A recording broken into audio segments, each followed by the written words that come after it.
Hello everyone, this is about CSVTU online exam, and exams are starting from 11th January 2021 for first and second semester regular and backlog.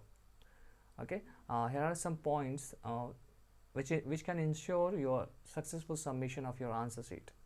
Okay, कुछ points हैं जिन्हें आप अगर follow करते हैं तो आपका आंसर शीट सक्सेसफुली सबमिट होगा और आपका जो एग्ज़ाम है वो सक्सेसफुली कंप्लीट हो सकता है. जो फर्स्ट एंड फॉरमोस्ट सबसे मोस्ट इंपॉर्टेंट है, B in contact with your coordinator. Okay, अगर आप कांटेक्ट पे नहीं रहेंगे तो आपको जो इन्फॉर्मेशन है, जो रेगुलर इन्फॉर्मेशन है, वो आपको मिल नहीं पाएंगी. So be in contact with your exam coordinator. Okay, and the second thing is check before you send. आप जितनी भी चेकिंग है, आप बिफोर सेंडिंग योर फाइल आपको चेक करना है कि आप कोऑर्डिनेटर को सेंड कर रहे हैं, उससे पहले आपको चेक कर लेनी है सारी चीज़ें. Okay, it's very difficult to resend on time, क्योंकि आप अगर उस टाइम पे, जस्ट फॉर एग्जांपल, आपका जो रेगुलर एग्ज़ाम का ड्यूरेशन है वो है आपका 10 to 1. ओके, 10 to 1, और अगर आप स्कैन करने के लिए 30 मिनट्स लेते हैं तो आप सबमिट करते हैं अराउंड 1:30 और 1:35 के. ओके, एंड आपके जो एग्ज़ाम कोऑर्डिनेटर के पास एटलीस्ट जिस सिचुएशन है, एटलीस्ट आप उनके पास 30 to 35 स्टूडेंट्स होते हैं. अगर एक एक मिनट भी, अगर एक या दो मिनट का भी अगर टाइम वो चेक करने पे आपके मेल आपके फाइल्स को डाउनलोड करेंगे, फिर उसे ओपन करेंगे एंड चेक करेंगे, तो एटलीस्ट 2 to 3 मिनट्स या 5 मिनट्स के आसपास लगता है, depended on the network speed they have. Okay, तो एक ऑटोमेटिकली ये 2 to 2:30 के आसपास चले आता है. और उसके बाद अगर आपके आंसर शीट पे कोई मिस्टेक मिलता है तो आपको वापस उसे रीसेंड कराने में और या उसे वापस रीअरेंज कराने में, अगर कोई सीक्वेंस का प्रॉब्लम है, काफ़ी टाइम एक्सपेंस हो जाता है यहाँ पे. और उसकी वजह से मे भी हो सकता है कि आप सबमिट कर ऑन टाइम सबमिशन से आप चूक जाएँ. सो एक चेकलिस्ट मैंने यहाँ पे क्रिएट किया है जिससे आप उस पर्टिकुलर प्रॉब्लम को अवॉइड कर सकते हैं. ओके, और कुछ एक और चीज़ जो आपको चेक करनी है, after you send your mail. Okay, ये चीज़ आपको चेक करनी है. Go to your send box या send mail and check your attachment. आपको वो अटैचमेंट डाउनलोड करना है और ओपन कर देखना है.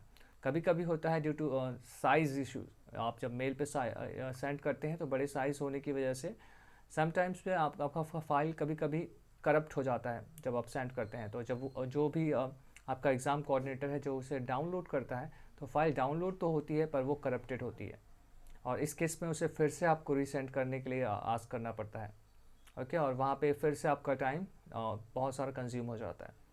सो आप ये चीज़ चेक करेंगे, और अगर इस पर आपको कोई प्रॉब्लम आती है उसे डाउनलोड और ओपन करने में, आप अपने एग्ज़ाम कोऑर्डिनेटर को तुरंत इन्फॉर्म करेंगे और उन्हें रीसेंड करेंगे. और दूसरी चीज़, और एक और चीज़ जो आप ध्यान रखेंगे, अपनी मल्टीपल कॉपीज़ आप सेंड नहीं करेंगे उन्हें मेल पे. मेल या व्हाट्सएप पे मल्टीपल कॉपीज़ अगर आप सेंड करते हैं तो इससे प्रॉब्लम क्या आता है कि वो कंफ्यूज हो जाता है कि आपकी कौन सी कॉपी करेक्ट है, और बार बार आपकी सेम कॉपी मिलने से एक कन्फ्यूजन क्रिएट हो जाता है, जिस वजह से भी आपका answer sheet on time submission से चूक सकता है. If you are using mobile phone, make sure your mobile is compatible with underscore. बहुत सारे मोबाइल फ़ोन्स हैं जहाँ पे फाइल अंडरस्कोर एक्सेप्ट नहीं करते हैं. इस वजह से आप अगर अंडरस्कोर यूज़ भी करते हैं तो उसे हाइफन बना देते हैं. ओके, और जब आप मेल करते हैं तो आपको लगता है कि आपने अंडरस्कोर यूज़ किया है, पर वहाँ पे उन्हें मिलता है हाइफन. ओके, तो ये चीज़ें आप चेक कर सकते हैं. इसके लिए मैंने एक चेकलिस्ट आपके लोगों के लिए प्रिपेयर किया है जो आप यूज़ कर सकते हैं. The first thing is your roll number. आपको चेक करना है कि आपका फर्स्ट पेज पे आपका रोल नंबर करेक्ट होना चाहिए. सेकंड इज़ सब्जेक्ट कोड, जो आपका सब्जेक्ट कोड है. थर्ड, डेट ऑफ एग्ज़ाम, जिस डेट पर एग्ज़ाम हो रहा है. एंड द ब्रांच, जिस ब्रांच के पे आप हैं अभी करंटली. एंड द रेगुलर और बैकलॉग, ये जो एग्ज़ाम आप दे रहे हैं वो आपका रेगुलर है या बैकलॉग है. दैन फर्स्ट पेज आपको चेक करना है, जिस सीक्वेंस में आपको आप जमाएंगे इसे. फर्स्ट पेज आपको चेक करना है कि वो आपका इन्फॉर्मेशन पेज जो एग्ज़ाम का है वो होना चाहिए. And the second page should be selfie.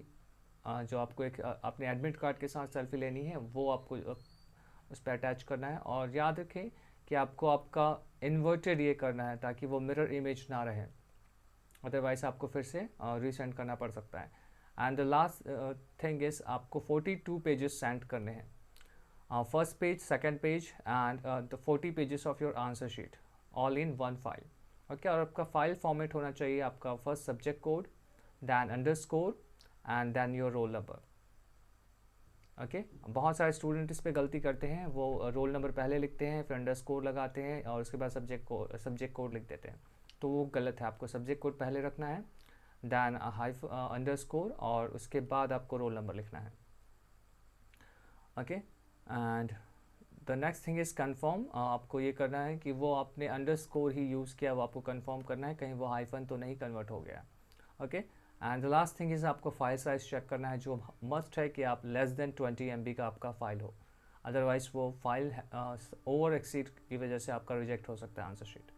Okay, so this are the some points जो आपको इंश्योर कर सकते हैं कि अगर आप इतना चेक करके भेजते हैं तो आपका एग्ज़ाम कोऑर्डिनेटर से सही टाइम पे डाउनलोड कर पाएगा, चेक कर पाएगा और सही ऑन टाइम सबमिट कर पाएगा। ओके, आपको किसी तरह की परेशानी नहीं उठानी पड़ेगी। ये चेकलिस्ट आप लोग डाउनलोड कर सकते हैं डिस्क्रिप्शन से। और so wish you all the best for your exams.